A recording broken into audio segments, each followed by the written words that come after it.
વાસ્તવિક વિધેયો પરની બેઝિક ક્રિયાઓ બે વિધેયનો સરવાળા, બે વિધેયનો બાદબાકી, બે વિધેયનો ગુણાકાર અને ભાગાકાર. બે વિધેયનો સરવાળા x સબસેટ r માટે f from x to r અને g from x to r બે વાસ્તવિક વિધેય હોય તો તેમનો સરવાળો f plus g x to r. બે વિધેયના સરવાળાને પણ પ્રદેશ અને સપ્રદેશો, બે વિધેયને બાદબાકીને પણ પ્રદેશ અને સપ્રદેશો. તો એ બે આ વિધેય f અને g છે એનો પ્રદેશ x છે, તો f plus g નો પ્રદેશ આપણને આ બંનેના છેદગણથી મળે. x છેદ x x to r. પ્રત્યેક x belongs to x માટે f plus g of x is equal to f of x plus g of x દ્વારા વ્યાખ્યાયિત થાય છે. બે વિધેયોની બાદબાકી x સબસેટ r માટે f from x to r અને g from x to r બે વાસ્તવિક વિધેયો તો તેમની બાદબાકી પ્રત્યેક x belongs to x માટે f minus g from x to r. એટલે અહીંયા બે વિધેયોની બાદબાકી છે એમને પણ પ્રદેશ ને સપ્રદેશો. તેનો પ્રદેશ કઈ રીતે મળે તો f અને g નો g જે પ્રદેશ આપ્યો છે બંનેના પ્રદેશનો છેદગણ એટલે x છેદ x એટલે x આવવાનો.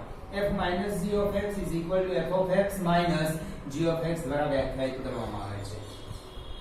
અદિશ વડે વિધેયનો ગુણાકાર. ધારો કે f from x to r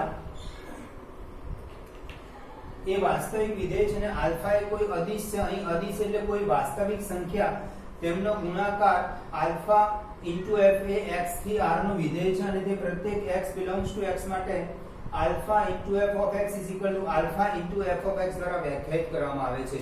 એટલે આમ હોય દાખલા તરીકે 3 ઇન્ટુ f of x આ વિધેયનો 3 વડે ગુણાકાર એટલે આ વિધેયનો અદિશ ગુણાકાર કહેવાય.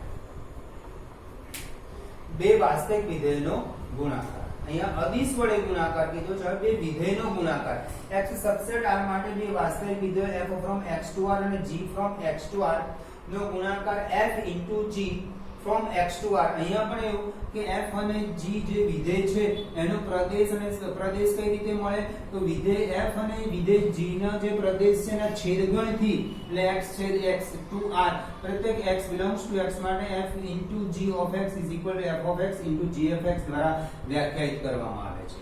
બે વાસ્તવિક વિધેયોનો ભાગાકાર. ધારો કે x સબસેટ r માટે બે વાસ્તવિક વિધેયો f અને g x થી r પર વ્યાખ્યાયિત છે. બે વિધેયો f અને g નો ભાગાકાર f ભાગ્યા g દ્વારા દર્શાવાય છે અને gx is not equal to છેદ 0 ના હોવો જોઈએ. છેદ 0 હોય તો વિધેય વ્યાખ્યાયિત થશે નહીં. તેવા પ્રત્યેક x belongs to x માટે f upon g of x is equal to f of x upon g of x. અહીંયા પણ f upon g of x નો પ્રદેશ તો આ બંને વિધેયના છેદગણથી મળે. માઈનસ છેદમાં જે વિધેય આપ્યું હોય એ વિધેય 0 ના થવું જોઈએ. હવે અહીંયા તમને બે વિધેયનો ભાગાકાર g upon f હોય તો gx upon f અને છેદ 0 થવો એટલે છેદમાં fx હોય તો fx is not equal to 0.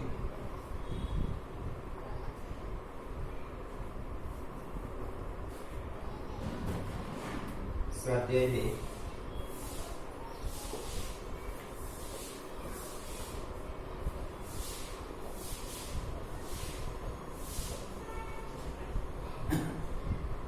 સાતમો example fg r2r fx is equal to x plus 1 gx is equal to 2x minus 3 થી વ્યાખ્યાયિત વિધેય f plus g f minus g અને f upon g શોધો. બે વિધેયનો સરવાળા, બાદબાકી અને ભાગાકાર.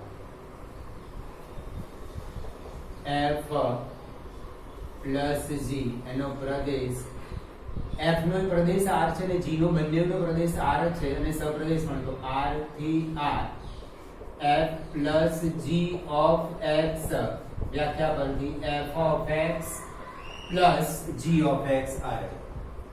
f plus fx x plus 1 plus gx 2x minus 3 3x minus 2.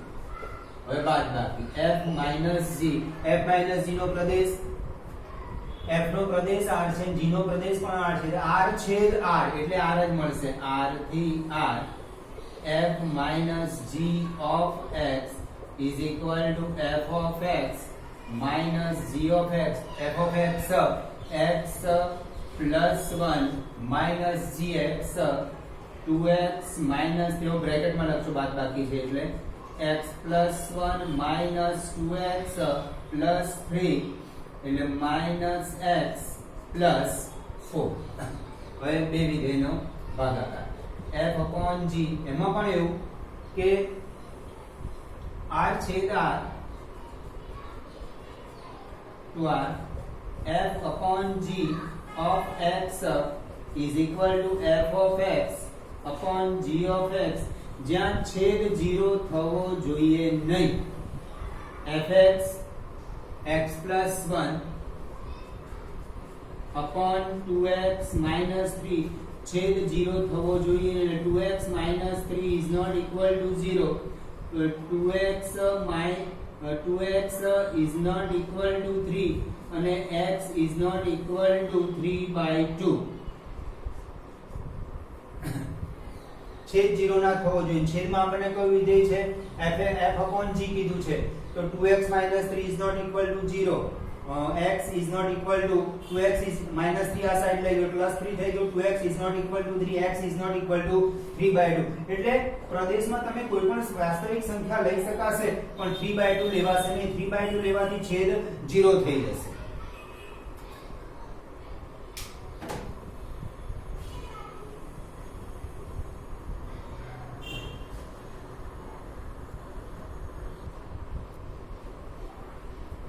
f is equal to 1 1 2 3 0 minus 1 minus 1 minus 3 z થી z. fx is equal to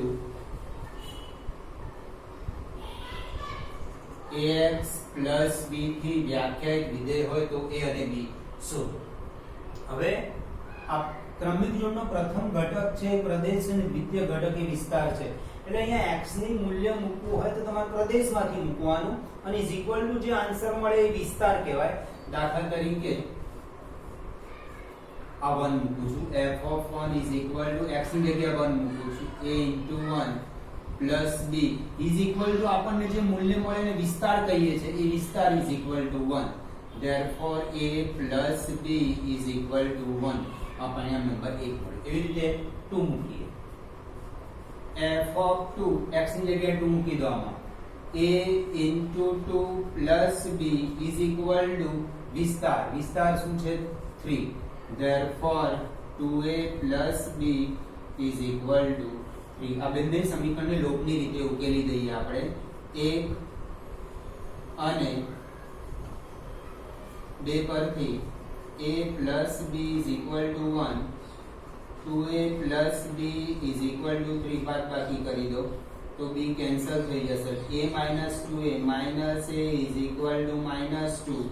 a is equal to 2. a is equal to 2 સમીકરણ 1 માં મૂકતા આમાં મૂકી દો. a plus b is equal to 1. 2 plus b is equal to 1. b is equal to 1 minus 2. b is equal to minus 1. અહીંયા તમારે x નું મૂલ્ય જે છે મેં એ પ્રદેશમાંથી લીધું. આ પણ મૂકી શકશો તમે ગમે તે કિંમત મૂકી શકશો. અને ઇઝ ઇક્વલ ટુ આ 1 ક્યાંથી લખ્યો તો 1 માટે પ્રદેશ 1 લઈએ તો વિસ્તાર 1 આવે છે.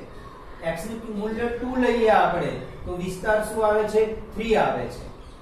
એનાથી બે પરિણામો મળશે ને ઉકેલી દેવાના. તમે કોઈ પણ લઈ શકશો. આ પણ લઈ શકાય, આ પણ લઈ શકાય, ગમે તે લઈ શકાય. એની બીજી કિંમત શોધી શકાય.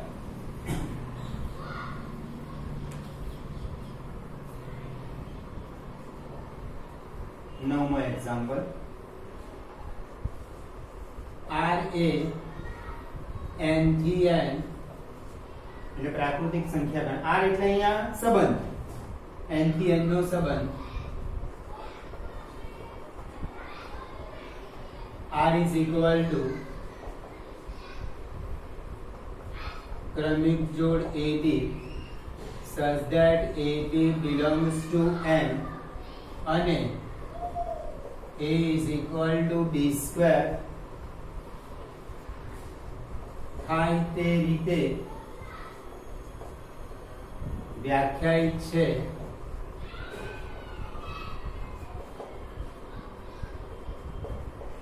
તો શું નીચેના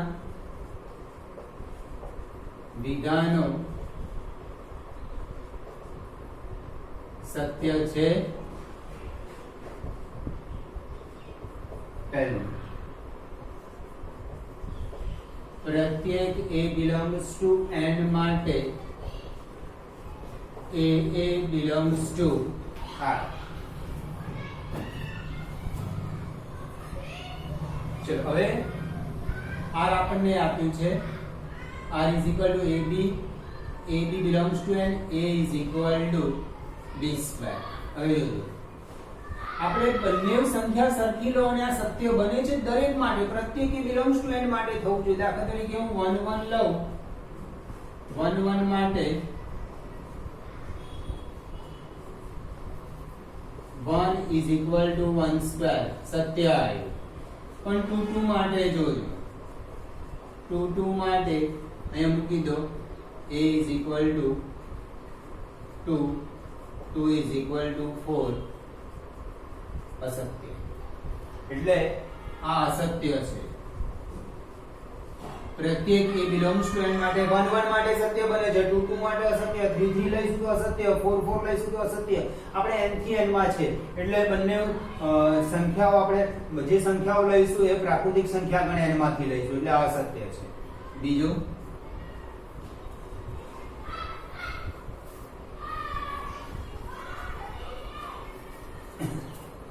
જો AB belongs to R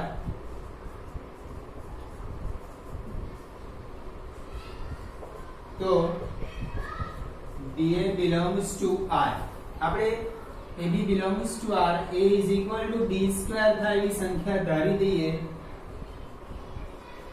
ધારો કે 4 2 belongs to R એટલે કે 4 is equal to 2 square. હવે એક સંખ્યા ધારી દો કે A is equal to B square થાય. હવે એને ઉલટાઈ દઈએ, એ સંખ્યાને ઉલટાઈ દઈએ એટલે 2 4 માટે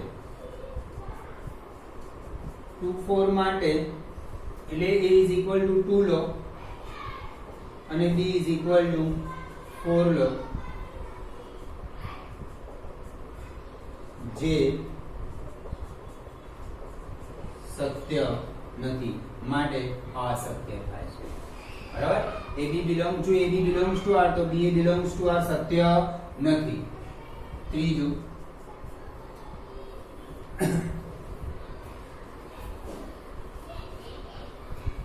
જો AB belongs to R, BC belongs to R તો AC belongs to R.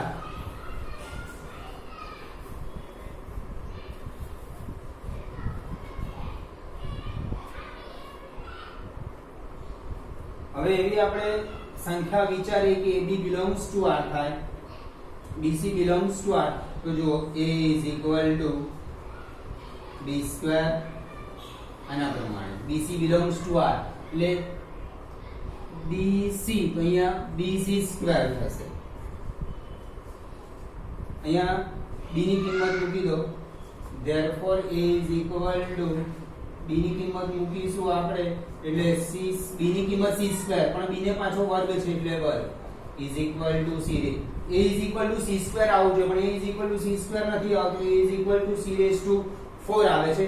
તમે કોઈ વાસ્તવિક સંખ્યા લઈને પણ વાસ્તવિકની પ્રાકૃતિક સંખ્યા n થી n છે એટલે n થી n સંખ્યા લઈને પણ તમે આ ચેક કરી શકશો. દાખલા તરીકે A is equal to D square 16 4 16 is equal to 4 square પછી 4 2 4 is equal to 2 square. તો આ જો 16 અને 2 જુઓ,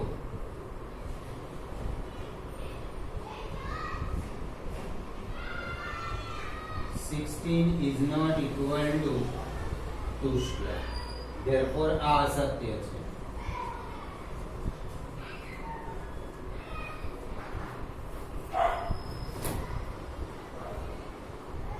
AB belongs to R તો A is equal to B square.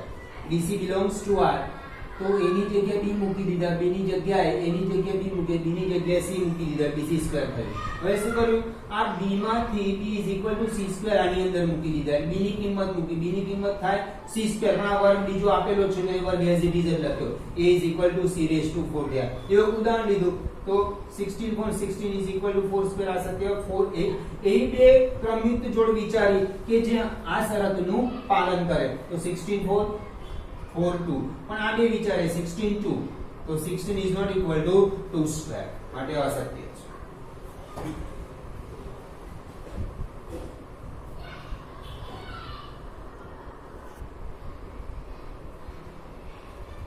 f a થી b નો સંબંધ છે. a 1 2 3 4 b 1 5 9 11 15 16 f 1 5 2 9 3 1 4 5 2 11 તો શું નીચેના વિધાનો સત્ય છે? f a થી b નો સંબંધ છે.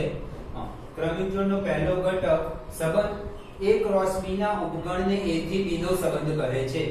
a ક્રોસ b અહીંયા a ક્રોસ b થવું આપેલું હોવું જોઈએ.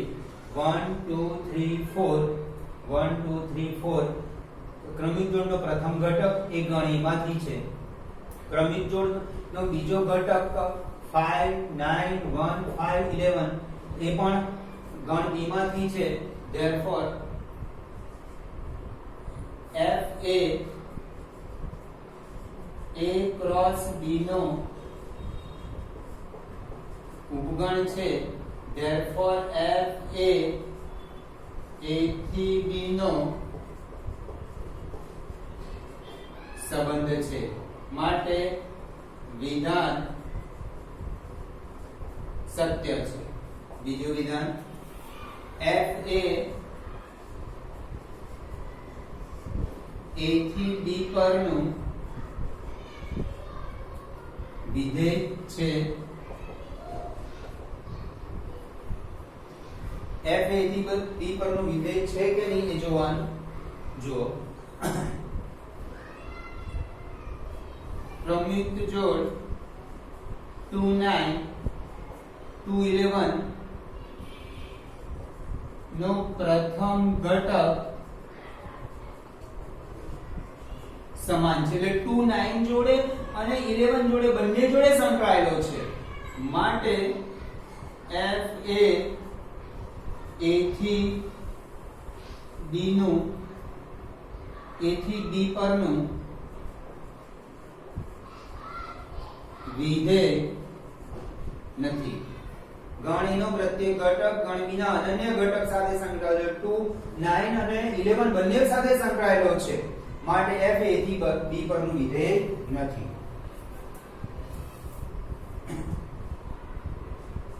11મો example f a z cross z નો ઉપગણ છે.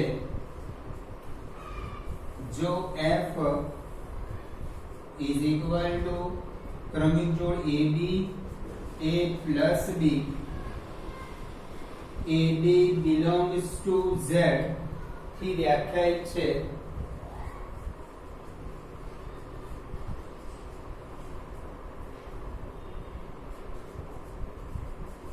તો શું f એ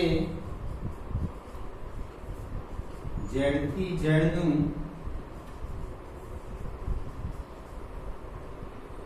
વિધેય છે?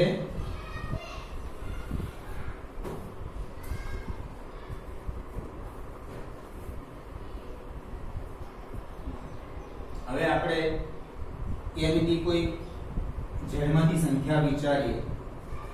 a is equal to 1 b is equal to 2 તો ab a plus b ab આ બંનેનો ગુણાકાર 1 into 2 આ બંનેનો સરવાળો 2 a is equal to -1 b is equal to -2 ab a plus b આ બંનેનો ગુણાકાર 2 આ બંનેની બાદબાકી -1 -2 -3. હવે જો 2 ક્રમિક જોડનો પ્રથમ ઘટક સમાન છે. 2 3 અને -3 બંને જોડે સંકળાયેલો છે.